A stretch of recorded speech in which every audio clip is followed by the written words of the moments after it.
Here's a statement that might shock MotoGP purists. Marc Marquez isn't just winning races anymore.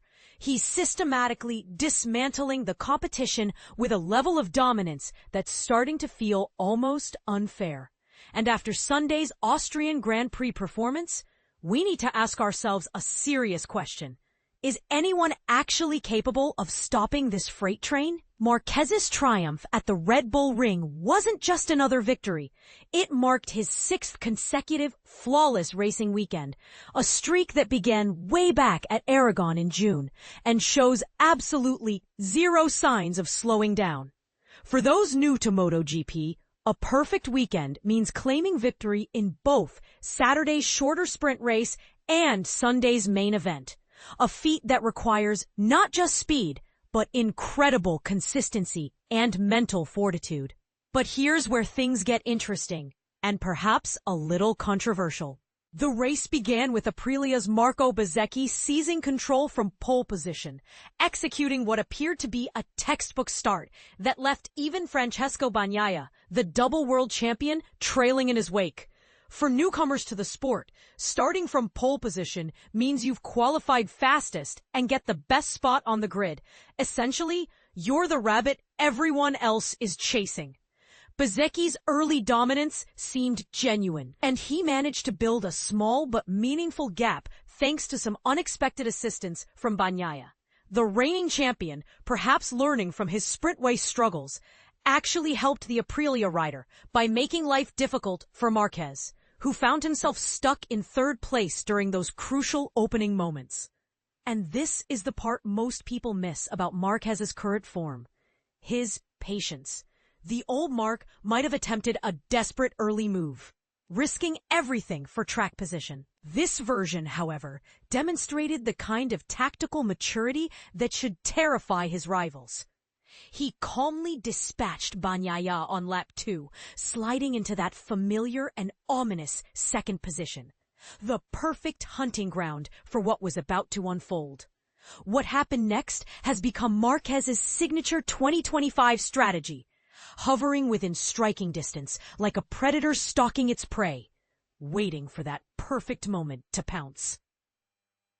He maintained a gap of less than 1 second behind Bezzecchi for lap after lap, building pressure while conserving his machinery for the decisive moment.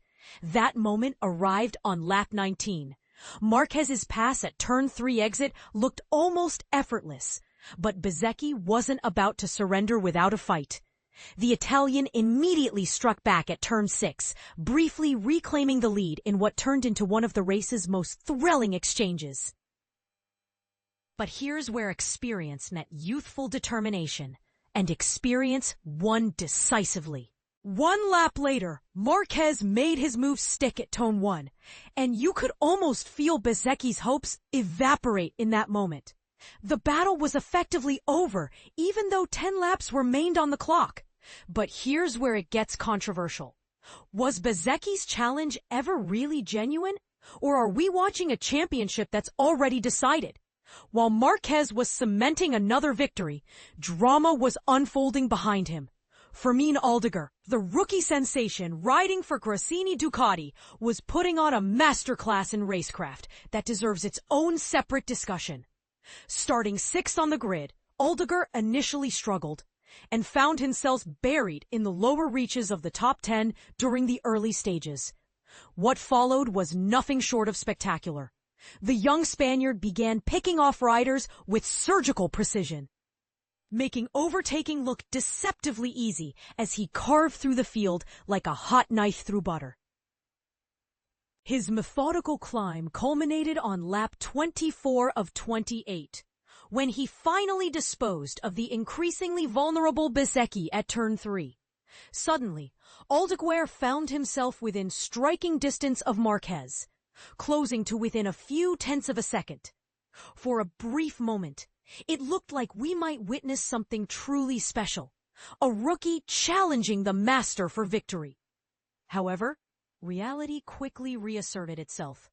Marquez had enough in reserve to maintain his advantage, leaving Aldeguer to settle for a well-deserved 2nd place. that represented a welcome return to his early season form. But this raises another intriguing question. Are we witnessing the emergence of Marquez's next great rival? Bezzecchi's third-place finish, while perhaps disappointing given his early dominance, actually helped his championship aspirations. The result moved him slightly closer to both Alex Marquez in second and Bagnaia in third in the overall standings. Though closer might be a relative term when you're chasing someone with Marquez's current momentum. Speaking of Alex Marquez, the younger Marquez brother endured a frustrating afternoon that perfectly illustrated how quickly fortunes can change in this sport. Running with the leaders through the opening laps, Alex was forced to serve a long lap penalty on lap 4, punishment for his previous incident with Joan Mir in the Czech Republic. This dropped him from podium contention to 13th position, a deficit he could never overcome despite his best efforts, ultimately finishing a disappointing 10th. For those unfamiliar with MotoGP penalties, a long lap penalty forces riders to take a longer route around a specific section of the track, costing them valuable time and track position. It's essentially a time penalty served during the race, rather than added afterward. Then there's Bagnaia's performance, or should we say his alarming lack of fighting spirit? The double world champion looked composed and competitive through the race's first half, holding steady in third position and seemingly ready to capitalize on any mistakes from the leaders. However, the moment Pedro Acosta and Aldeguer executed a brilliant double pass at turn 9, everything began to unravel for the Italian. And this is where things get genuinely controversial. Bagnaia's reluctance to engage in wheel-to-wheel combat. Throughout the remainder of the race, whenever challenged by rivals, the factory Ducati rider consistently chose to run wand, rather than defend his position aggressively. This passive approach ultimately cost him dearly, relegating him to 8th place in a race where his machinery was certainly capable of much more. Is this tactical caution or a confidence crisis? The answer might determine whether Bagnaia can mount any meaningful challenge to Marquez's title charge. KTM had reasons for both celebration and frustration at their home Grand Prix. While they missed out on a podium finish by the narrowest of margins, Pedro Acosta's 4th-place performance demonstrated the Austrian manufacturer's growing competitiveness. The young Spaniard finished ahead of Tech 3's Enea Bastianini, who secured 5th place in what was another solid point-scoring ride. Joan Mir provided Honda with a rare bright spot, claiming 6th place in what has been a challenging season for the Japanese manufacturer. His result ahead of KTM factory rider Brad Binder offered hope that Honda's fortunes might finally be turning around. Trackhouse Aprilia's Raul Fernandez split the Marquez brothers with a respectable 9th-place finish. While defending world champion, Jorge Martin endured a weekend he'd probably prefer to forget. The Spaniard struggled throughout the race and was languishing outside the points-paying positions when he crashed out at turn 7 on lap 14, adding injury to insult as he required medical attention following the incident. Perhaps most telling was Yamaha's complete absence from competitiveness, with all 4 of their riders filling the final positions in the classification.